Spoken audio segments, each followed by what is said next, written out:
Welcome, dear viewers, to Couch Warrior TV on YouTube. I am the Couch Warrior, and this is Unbound Workshop.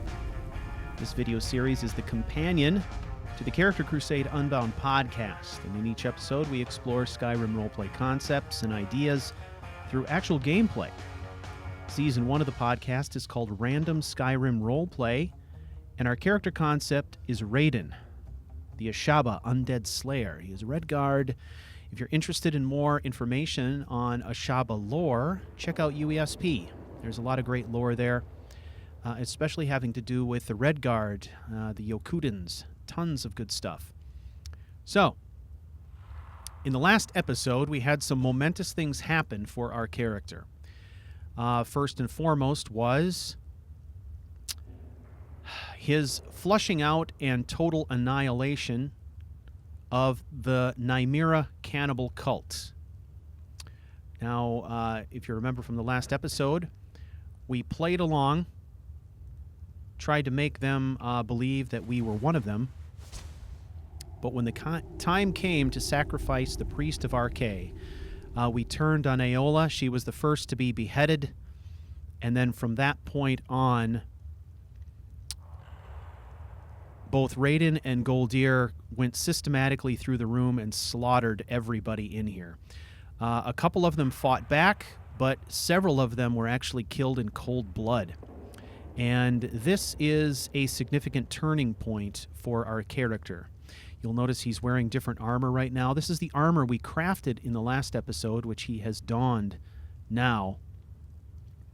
So there are some things of significance going on here. What we're experiencing now is, for him, sort of a form of both, I would think, shell shock at what he's seen since coming to Skyrim, coupled with a deep sense of shame, feeling as though he has ultimately failed in his mission to protect people by slaughtering people. And as a consequence, he is punishing himself. He has stripped himself of his Redguard armor, feeling like he is not fit to wear the traditional armor of the Ashaba warrior.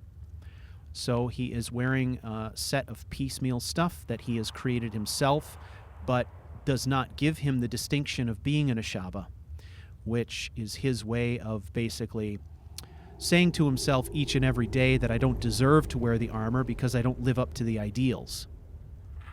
Now, the other thing that I have done here is I have also stripped him of the benefits that he was getting from the ritual stone, which means we are no longer in the position to have a small army of spirits fighting for us anymore, which is going to present some additional difficulties in battle. He is going to be at a disadvantage. His previous armor was also slightly better than this armor in terms of protection, and it had an enchantment on it that this does not have, etc., etc. So he is at some disadvantages now compared to where he was with the old armor and the old stone. But all of these changes are symbolic of him punishing himself for what has taken place. And you know, people are complex creatures. And even though he did what he feels in his heart was the right thing, and that likely there was no way around all the death and destruction, the fact that he cut down a fleeing man, he broke the neck of a fleeing man and cut down a man in cold blood who was sitting there not defending himself, that is going to be a source of shame for him for probably the rest of his life, and something that he will not forget. So regardless of how he feels philosophically or ideologically about the situation, no matter how much he despises what these people were doing, he despises his own actions more. So he and Goldir have been in this place for the last 2 days.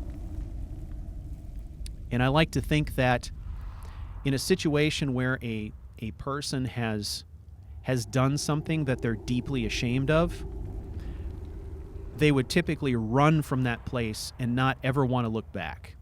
And he is sort of forcing himself to dwell here and deal with it. So he's gone through and he's cleaned up as much of the mess in this place as he could. You can see here's the evidence of all the destruction and death that went on in this room. Not something he's proud of, and it's going to, I think, make him into a darker character as he kind of struggles on the road ahead to try and figure out what he's doing now. If he's not an Ashaba, what is he? And that is the question at hand. So, a couple of things that you should know. In order to strip him of his standing stone, rather than messing around with a console command to do that, I simply gave him a different one. So now he's just using the Warrior Guardian Stone at this point. All right? Warrior Guardian Stone, and the way that it functions is modified by the Andromeda Standing Stone mod, okay? The armor that he is using is from a mod which is called the Knight Ranger Archer Armor, okay? If you've followed any of my other work, you might recognize it. This is a custom texture I did for this armor, okay? So I'm using it. It's nice and dark. It fits the character well, I think. Presents the kind of image I want to, okay? So the armor that I'm using is freely available on the Nexus, but my texture is not available on the Nexus. All right. So I think it's time for us to gather up our guy here. And so now it is time for us to make our way out of here. So now the fun part is to think about, what are the ways in which this experience is going to change him?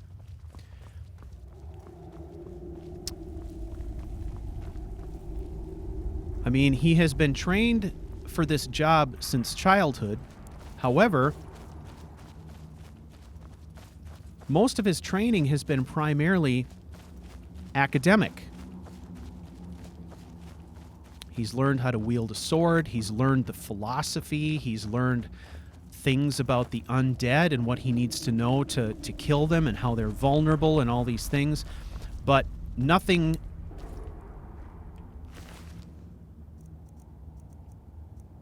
There's nothing that could have prepared him for the things that he's seen since coming to Skyrim. And I would argue that some of the things that he's seen since coming here are going to cause issues with him, not unlike PTSD, when you think about it. I mean, he's seen a cannibal cult that's into eating people. He's been at the heart of a vampire coven who is actually feasting on living people as he watched. He's been through the dens of several groups of vampires and seen the carnage they leave behind, the death and destruction, smelled the stench of rotting bodies. And how does anyone prepare for this sort of thing? So over the course of time, he is slowly becoming probably more grizzled, more grim, darker, more detached, because that is the defense mechanism that is required in order to do this grim business that he finds himself doing. And it's one of these things that subconsciously he may be cursing his mother right now for not preparing him for. The psychological aspects of what it takes to fight the undead and all that goes with it. Completely unprepared. Prepared philosophically, physically, militarily, but not emotionally and psychologically, right? So now he's in a situation where he's the idealist, but he knows that he has forsaken his ideals, and he's He's killed people, well, in kind of a battle lust in a way. And not just killed them, but killed some defenseless people in cold blood. So that's something that is going to be the focus of our struggle for this kind of next interval here. Well, he tries to figure out how to deal with this.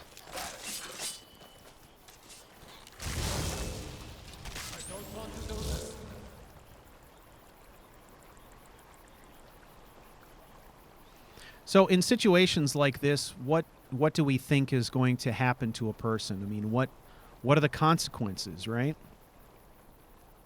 Well, I think we could see a situation where he becomes more aggressive. He becomes more jaded. Ogling the grotesque? I suppose I should be grateful you didn't simply attack me. His attitudes towards his religion change. He may be just as devout in the way that he practices, but he may have sort of a fatalistic attitude about it. It introduces a sense of irony into his life that he's never had before. So in many ways, he's growing up very quickly, right? So the question is always, how do we portray that? You know? Well, this is the fun of story. What makes story interesting, what makes characters interesting, is the conflict they find themselves in as they embark on their journey. And things like conflict and difficulty and sorrow and all that kind of stuff, those are the kind of real things that make a character more interesting. You don't want a hero, in my opinion, that skates through life unscathed. They have to be complicated and interesting. Take them. And he is certainly becoming that now. So the Raiden that returns to Isran now is going to be a different Raiden than the one he saw last time. And it's also interesting to think about it from that perspective as well. You can kind of understand why Isran is the dickhead that he is. Why so many people complain about him being an ass and all this kind of stuff. Him, being overbearing and all these kinds of things. Well, you can kind of imagine the life that he's lived. Stay back, or I'll be forced to attack you. I don't have any choice. I'm sorry.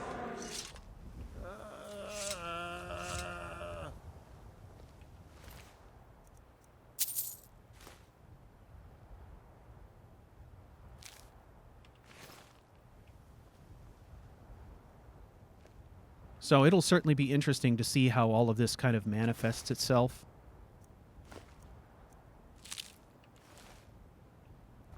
I have some ideas already, but other things I'm just going to kind of see how it develops. I like to see what the game presents me with and then just roll with it, see what happens. So right now we are headed to Whiterun. Whiterun is our stopping off point. Now this ought to be a flashback here. Also, a crushed cart, a dead Khajiit. This is how we started our adventure in Skyrim. He was traveling with a Khajiit caravan and found himself abandoned by them when one of theirs was killed and the cart was crushed and all this kind of stuff. So that's kind of an interesting observation, I guess. Okay, so what was that book we just picked up? This one. Uh-huh. Level hidden in there.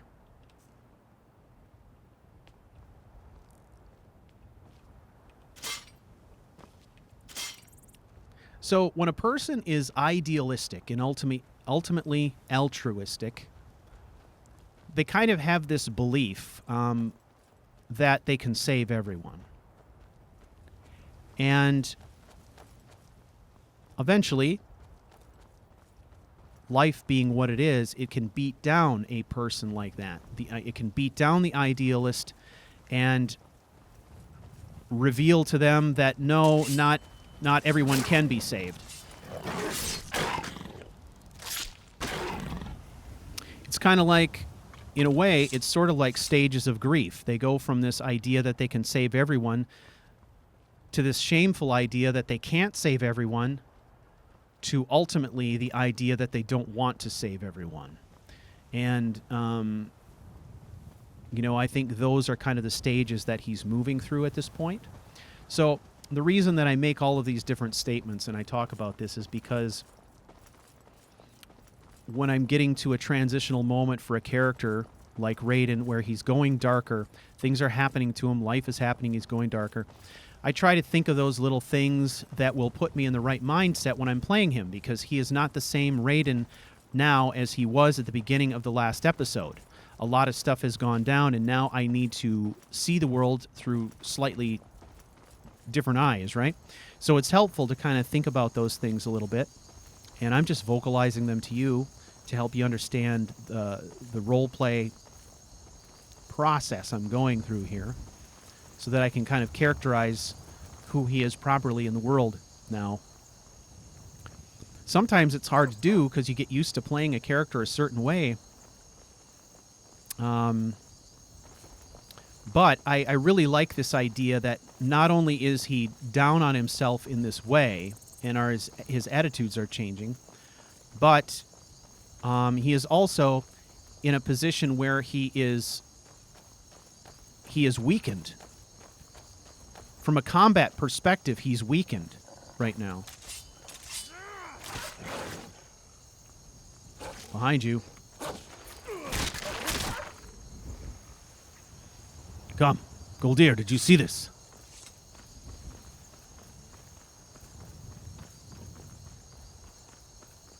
There's a man, he rides without a head.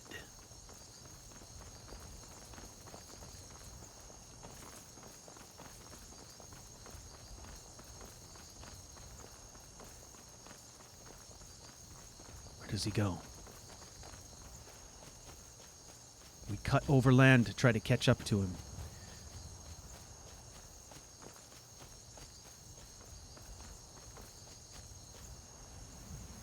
Where does he go?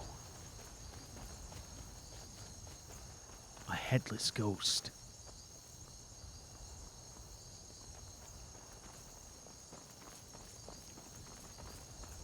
Come, hurry.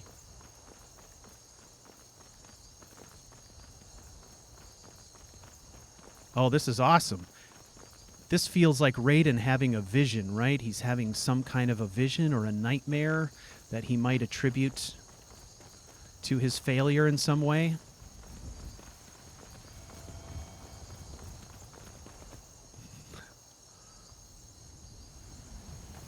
He waits. Does Goldir see him? He's not looking at him. He doesn't see him. Right? Only Raiden sees him. That's even better.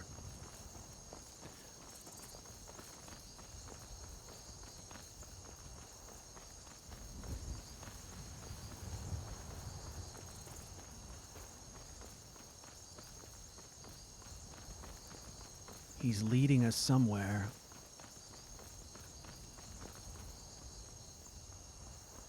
The amazing thing, too, is that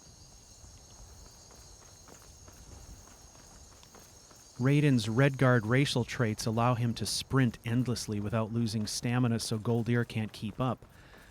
So he is, like, kind of truly on his own, following this thing. Why here?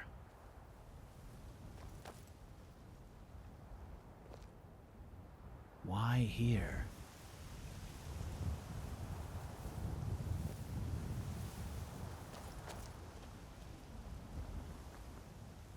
We have been here before.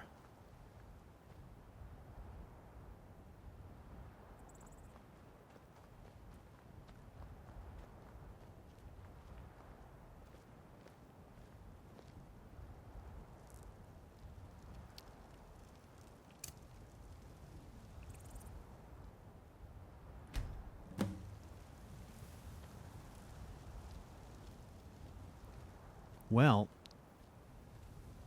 Raiden has been led here by a headless horseman warrior ghost. And this whole thing takes place immediately after his ultimate shame and stripping himself of his raiments as an Ashaba warrior, right?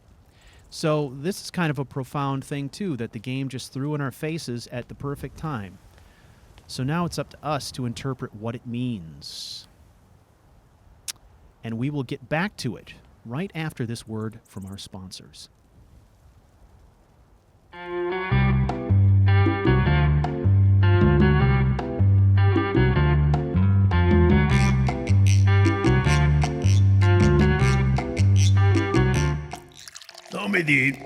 Here at Lost Barrel Brewing, we have a long tradition of crafting only the finest in ancient lagers. Great brews begin with great ingredients, and Draugr Lager is made from only the finest grains and hops, aged for thousands of years. Every batch is brewed with ice-cold water drawn from the deepest caverns below the earth, checked for body parts, and triple filtered through fairly clean burial linens, then aged for hundreds of years in elder gleam barrels. Draugr Lager is good, and is not meant for barmy, soft-gutted, plug-ugly tossers. Draugr Lager, the great taste of the undead, with no bitter afterlife. Better take on Undead, a little more what I.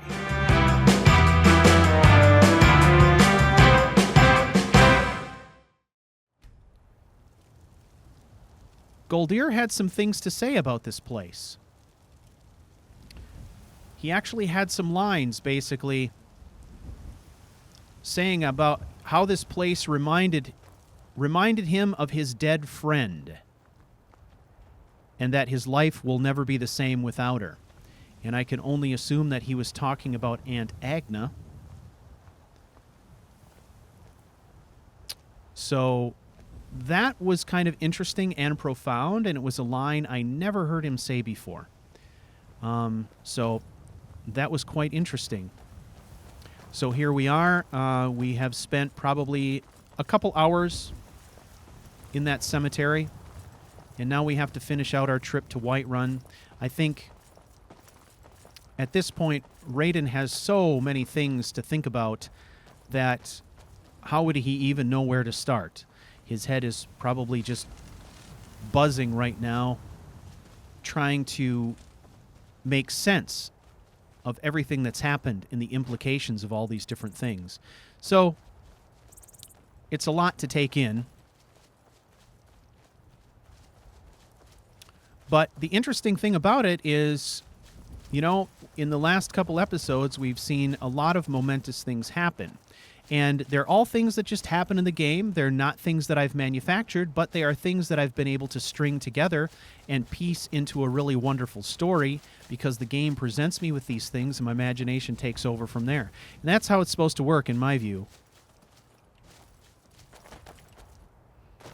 That's what makes the game fun, is when we get to fill in the holes the game leaves for us. That's where the room for creativity is, and that's what we're doing right now. So in the last couple episodes, we've seen some really horrendous things happen, but we've also seen some interesting, possibly some interesting messages about redemption, which is intriguing. And this, what is this?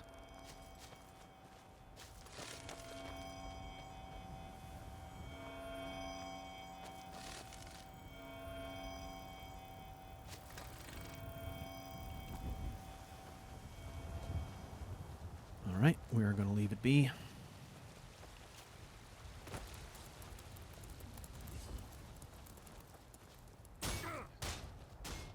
And we'll let Goldir have his fun. Little blocking practice.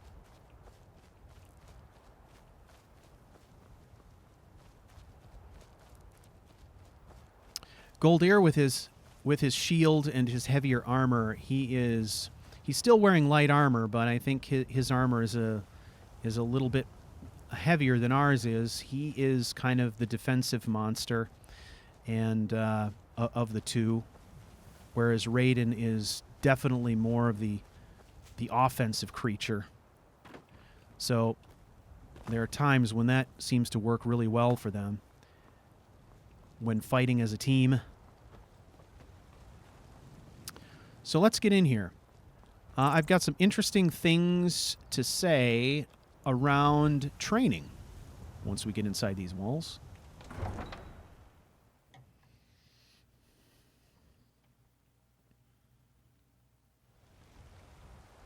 Okay, so the interesting thing that I discovered is that something was glitched with my training. So you remember there were several episodes ago where I did some restoration training and I was questioning whether or not my levels were actually going up. Well, what I discovered is they were not going up. So there were 10 levels worth of training in restoration that I was not getting credit for because for some reason when I would purchase training, it would not move up my skill. It would not advance my level. And I was able to fix it and to get it unstuck, at least I think. Think about those old crypts. The dead having trouble staying that way. I was able to fix it by using a console command. What I did is I used the advanced skill restoration, gave myself a few points, and it seemed to unstick the whole process. So I'm hoping now if I go and train with Danica that I'm going to see levels actually increasing. I can't bear it. Make it stop. So sick. We'll see what happens. Hopefully it's working now. Is this her? Yeah. Hello, child of Kinnereth. Yes. Training. I'll gladly share my knowledge with you. All right, I'll gladly spend my money on it. Ah, it's working now. Ah. Okay, well, Grace of Kinnereth be with you. let's go ahead and do the level so we can keep training. We're going to increase the health. Lately, it seems I'll gladly share my knowledge with you. All right, let's spend some more money. We don't spend money on much, so let's spend it on training where it counts, especially in restoration. That's where we need the levels. Travel great Skyrim, and Kinnereth travels with you. Very nice. All right, that gets us up to 43. That's pretty good. So now it's off to the House of the Dead. Pay our respects. Just because we are shamed doesn't mean we stop doing the right thing. All right.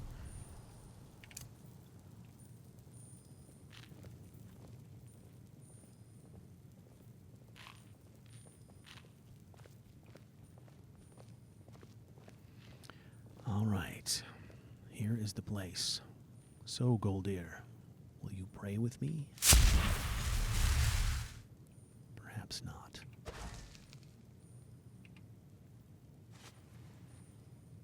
There we go. We're having a little break, right? He's doing his thing. All right, right there. Let's get a screenshot. All right, so we're going to use TM. That is going to get rid of the HUD. Take our screenshot. TM again to get our HUD back. There we go. That's a good one. All right, I think we're done here. Get the blessing while we're at it. And off we go. So we've gotten our training, we've got our blessing.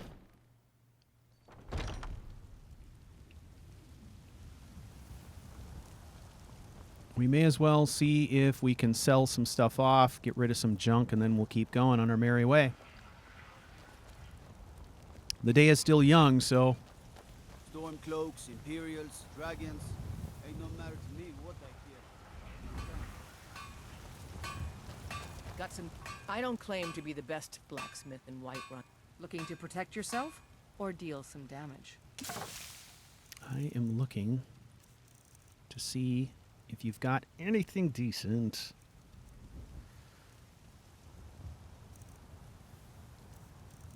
Okay. Plunder, lockpicking, defense, pounding.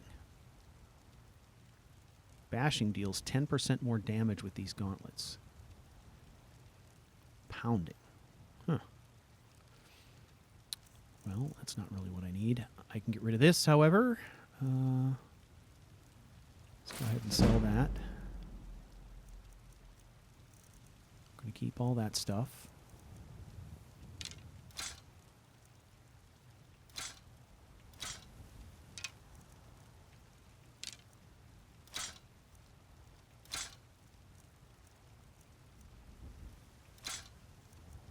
Okay. Everything else we're going to keep there. Don't forget to check inside the shop if you need anything. Yes. Okay, now we're going to go to the Come by Bellathor's shop at the general market. trader. Sure, we've got something you need. What I'm looking for is I really want a grand soul gem. Well met, traveler. A couple of them if I could get them. Because I think it's time to do just about everybody. a little bit of enchanting, but Give a holler if you have any questions. I don't like to even bother with the enchanting unless I know I'm using a grand soul gem. Everything's for sale, my friend. Everything. If I had a sister... On my own stuff, anyway. So, let's see. Oh, he does. He's got one. We'll take that.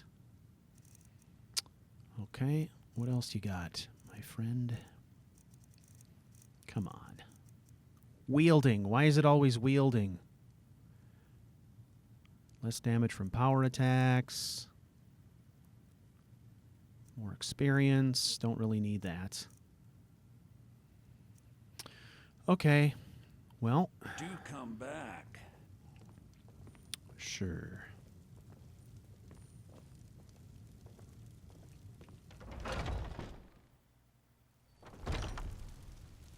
All right. I've got a walk speed mod that I need to put in. I know I've got it downloaded. For some reason, I didn't enable it with this character, but that slow walk speed just kills me. So I'm going to put that in for the next session. Now we're going to go up and talk to Farengar Secret Fire. We'll see if he has any grand soul gems. If I could walk away from here with at least 2, that would be wonderful. And I suppose, well, I've got an enchanting potion in my inventory that we found on some nasty necromancers that we took care of. So that would at least, you know, even without levels in enchanting or perks in enchanting, that should allow us to put some decent enchantments on things like gloves and boots and stuff. Come, it seems this damnable conflict has claimed everyone's passions of late. Right. Me, I prefer my books and my spells. How about, what do you got for sale? So, you wish to master the arcane arts? No, I don't wish to master the arcane arts. I wish to buy a grand soul gem, which you don't have. You bastard. How about some books? He's a good one for offloading books, is he not? Okay. So, let's go ahead and sell.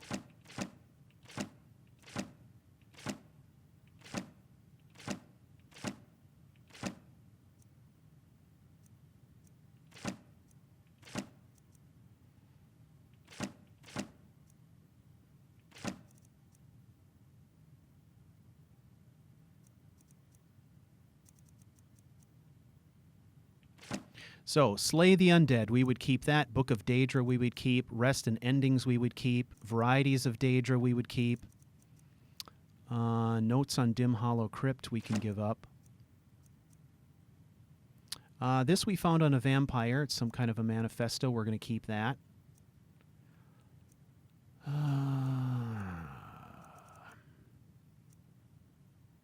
think we're going to keep that as well. Crossbow crafting, keep that.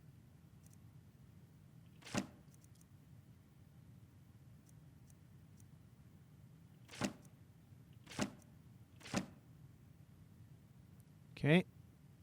Now, let's double check. Just to make sure. Yes. No grand soul gems. All right. So we walk away from here with You know, one. if you've got the aptitude, That's okay. you should join the Mages College in Winterhold. Another wanderer, here to lick my father's boots. Good job. I don't think so, kid.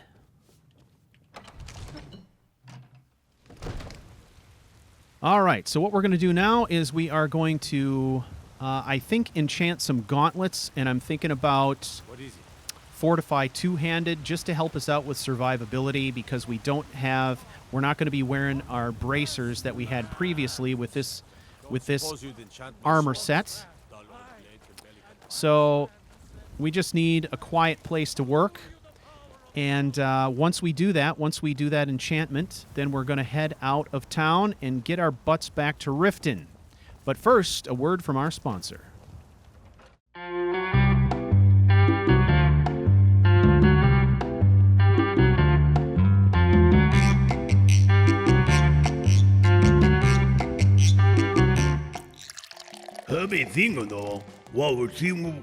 Inspired by the long tradition of Nord brewing, Draugr Lager brings to you the authentic wallop of days gone by. Draugr Lager is crafted for real warriors and is not intended for gormless, honey-drinking arsemongers. Bring back the bold, musty flavors of the Merethic era with any of our line of ancient Nordic lagers. Made with only the finest and really super extremely old ingredients, Draugr Lager will satisfy even the dustiest of palates. Draugr Lager, the great taste of the undead, with no bitter afterlife. Undead,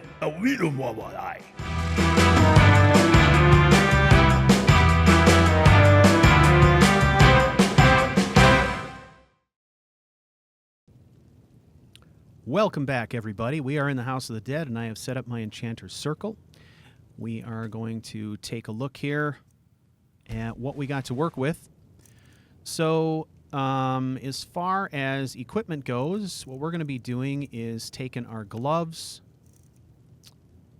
and taking our Grand Soul Gem, and we're going to do a Fortify two-handed. It gives us 13% right out of the gate, which would be good, but I think we can kick that up to 15 or 16% with our Enchanter's Potion.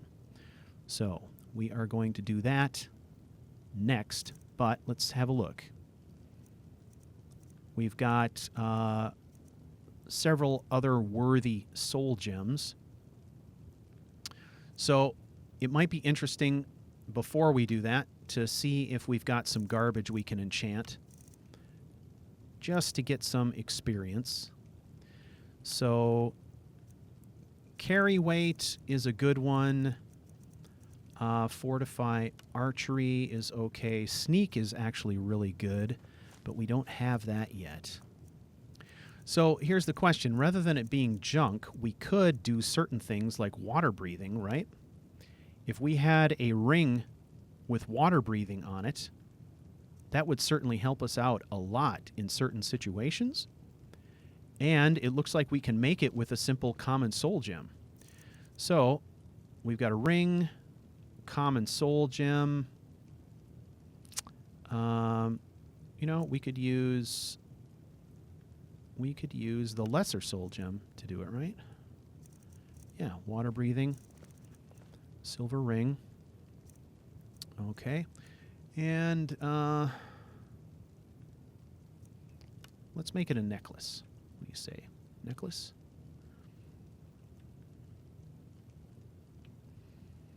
And we're going to call it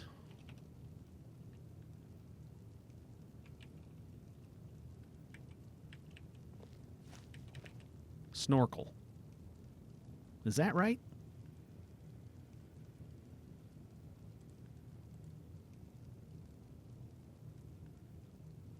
Yeah, that's right. Snorkle. All right, so we've got a silver necklace called Snorkel with water breathing on it. That seems good. Snorkeler. I don't want snorkeler. Well, snorkeler. Yeah, sure. You put it on and you become a snorkeler. Okay, we're going to craft that. Nice. All right. Now, let's see what else we got here. Common soul gem. And we got a gold and ruby necklace. Now, I have this light spell. This creates a zone of light, which is also, it doesn't care at all. It does not care at all what the size of the soul gem is. It's just on or off. It's kind of binary, right? So this is a good one to craft as well. And let's rename it.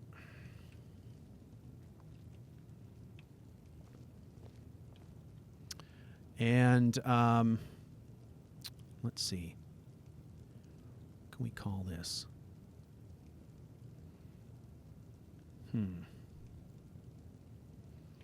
We'll just call it. We'll call it the lamplighter.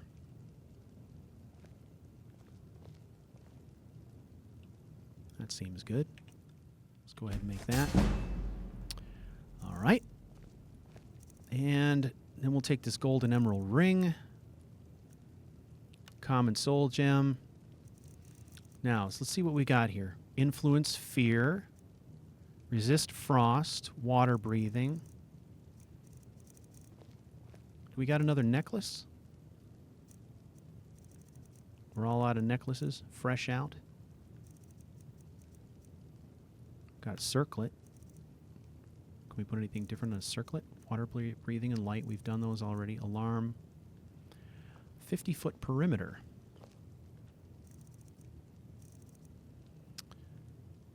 Don't suppose we can... I really don't like circlets. I know I complain about circlets a lot.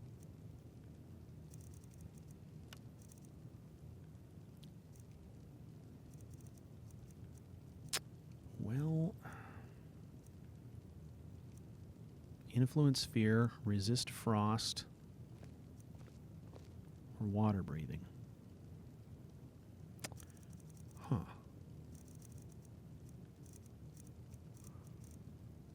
Well, let's take a look at this. 968. I'm looking at the value. Water breathing is by far the most valuable one we could do, so presumably the most experience we would gain from it as well. So let's just do this one regular. Okay. So we got those out of the way. I think we got at least a couple levels in enchanting out of that, which might help us a teensy-weensy bit. Probably not a lot. So we got this Enchanter's Draught. That's going to give us a 15% bonus. So let's do this. Use. Okay. So, Grand Soul Gem. Gloves. Fortify two-handed. Yes.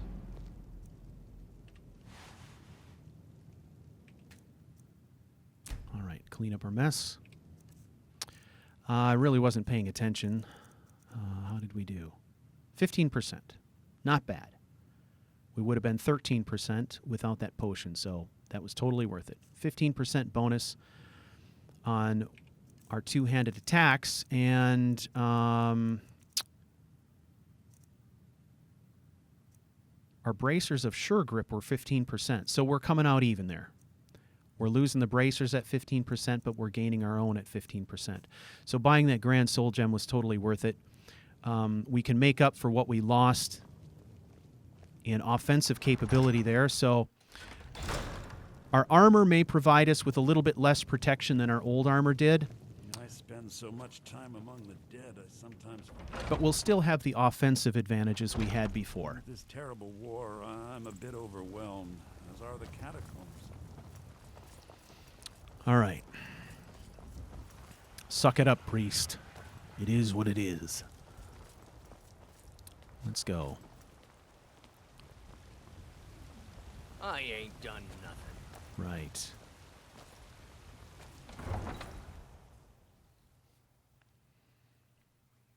So that was a worthwhile stop. We got 6 levels in restoration training.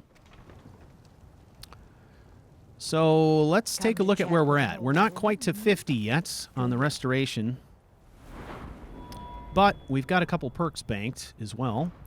So we want to hit level 50. Level 50 is the point at which we will be able to get Warrior's Flame, right? Okay. So we're getting there. A couple more training sessions and we'll have it. Hallowed Burial, however, we could take this. This is the one where we get 20% on our attacks against undead. This is definitely going to help us in a lot of different ways. So we're going to take that. And then we've got one more perk to spend, and we may as well spend it now because it's going to be at least a couple more levels before we have what we need to take Warrior's Flame. So let's invest in something that we really need, which to me is going to be possibly light armor.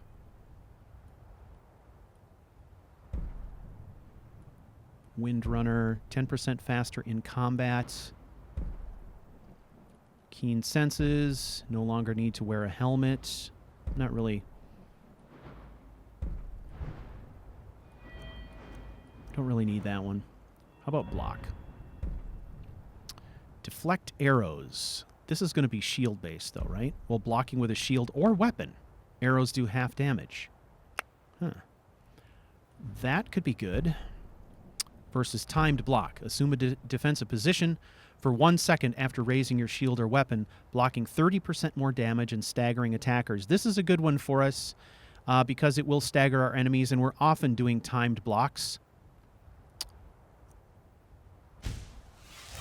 And we have not invested in blocking in quite some time. So, all right, let's hit the road. Come on, Goldear. Back to Fort Dawnguard we go. All right. So we've got our grim procession underway.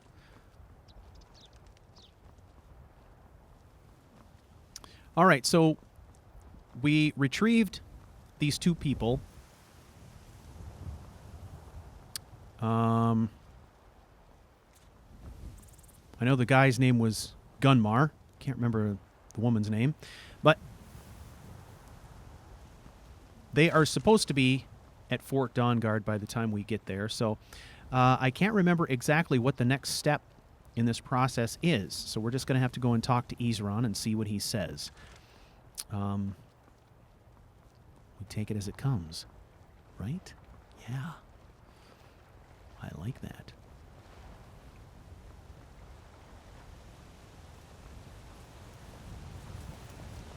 So I haven't quite determined whether or not the events of the last few episodes are going to change our play rules at all. I suspect that they will,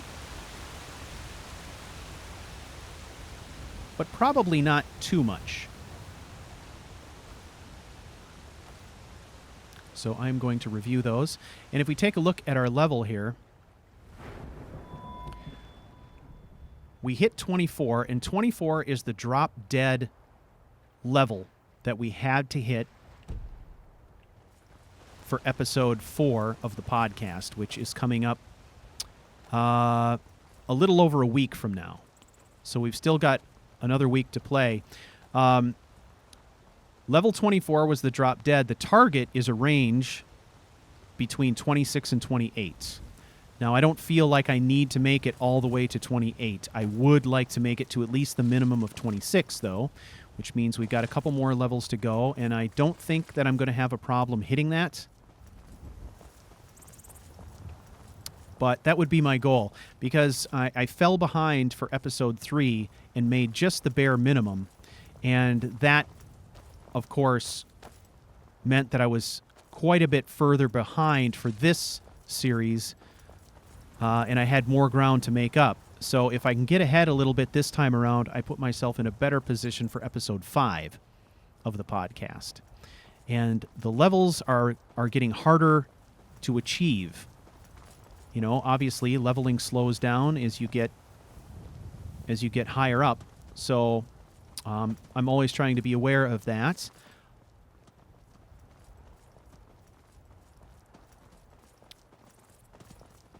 Switching over to the Guardian Stone for the Warrior is going to make leveling a little bit easier. But not as easy as it would be if I were using the vanilla standing stones. Because I'm using Andromeda, the warrior stone gives you that 20% bonus on leveling, but it is only on 2 of the warrior skills at a time. So each time you sleep for the night, when you wake up from your rest, you get to pick the 2 warrior skills that you want to advance. With this character, I've been selecting two-handed and block, because both, well, light armor is considered to be part of the thieving the thieving skill set, so it's not included as part of the warrior stone. And we don't use heavy armor, anything like that. So the most reasonable thing for me to pick almost every single time is going to be two-handed and block. Now, there may be some occasions if I'm going to be doing some smithing where I could set aside the entire day for smithing, and when I wake up in the morning from my rest, I could select smithing as my primary skill and get a 20% bonus when I know that I'm going to be doing a lot of that. But that requires some advanced planning. So, just something to think about. I kind of like the way that that works. It allows you to really focus where your 20% leveling goes. It allows you to still gain those level bonuses, but it's in more of a focused way. So there'll be some advantage to leveling, but it won't be as profound as it would be if we were using the vanilla stone. So that's fine. I kind of like that, to be honest. Okay, we are going to make a little bit of a stop for Goldir. Can you guys see how many of these afflicted are in my game? I swear to God, I encounter afflicted everywhere, constantly, all the time. I don't know what the deal is with that, but there are so many afflicted in my game, and I don't know why. It's insane. All right, we're going to stop off here. This is Goldir's family tomb, and we're going to take some time to pray for him and whatever remains of his family. It's the least we can do since we're in the area. Give a blessing. Right? So we're going to do that.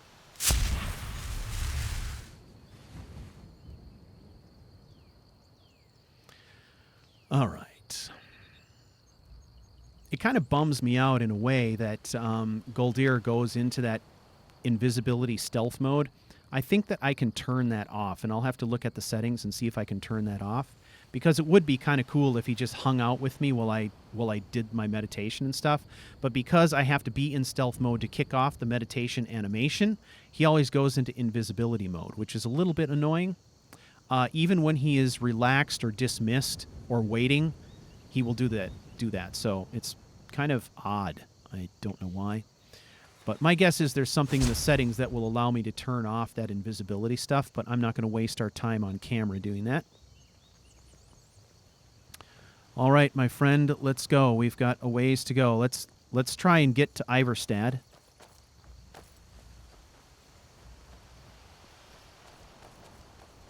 I think that is a reasonable goal, although it looks like our weather is going to get nasty.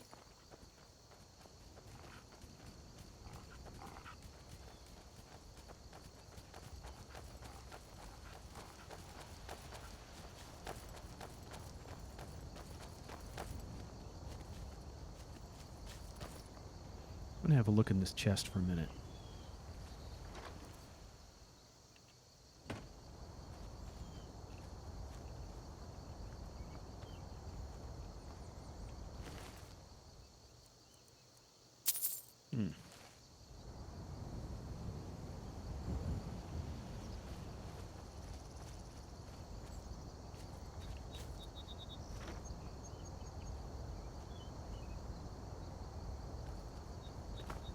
Good jump. That is some serious hang time.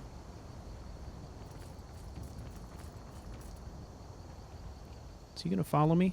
He is. He doesn't always follow me across that log. He must be getting braver.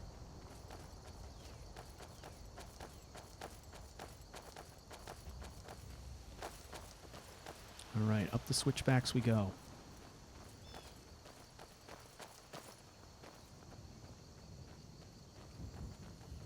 Well, I hope you all are doing well. I am doing great. I'm having a lot of fun with this series, and I appreciate you following it.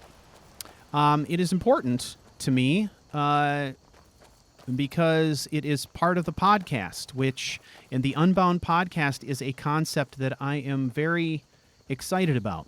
And I think there's a ton of opportunity for many years, more than 3 years.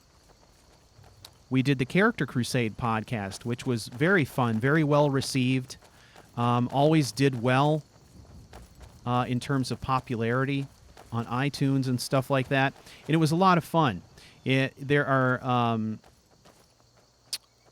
almost 60 episodes of that podcast available if you ever want to listen to it. And that content, my friends, is timeless.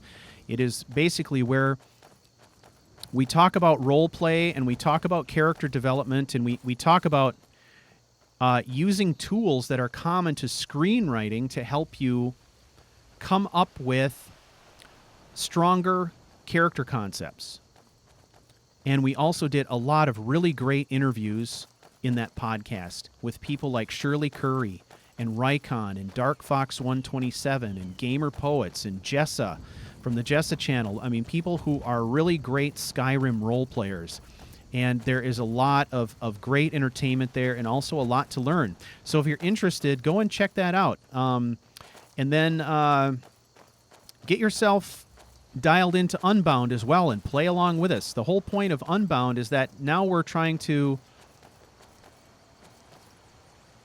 turn what we're doing into a community experience. And so if you want to figure out what these play rules are that we are playing by, just go to unbound.charactercrusade.com, study up on the play rules, make a character, and follow along with us. You will also find on that website a submission form.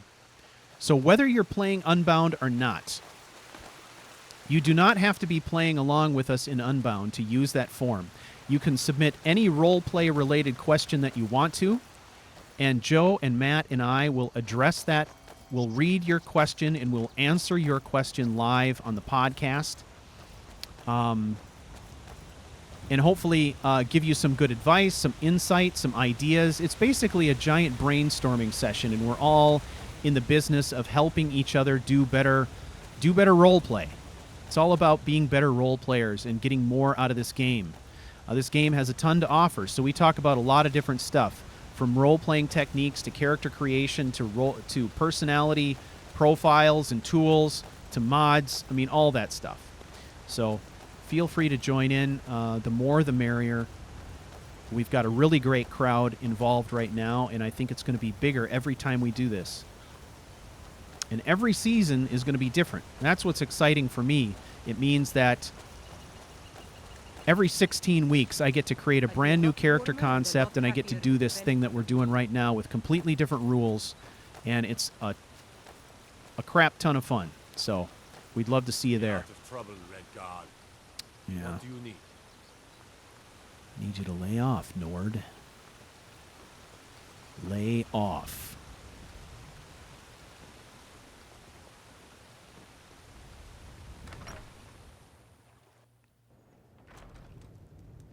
Welcome to the Villamere Inn. If there's anything I can get you, just let me know. All right. Well, that's going to do it for this episode, everybody. Thanks for checking out Unbound, Skyrim Workshop.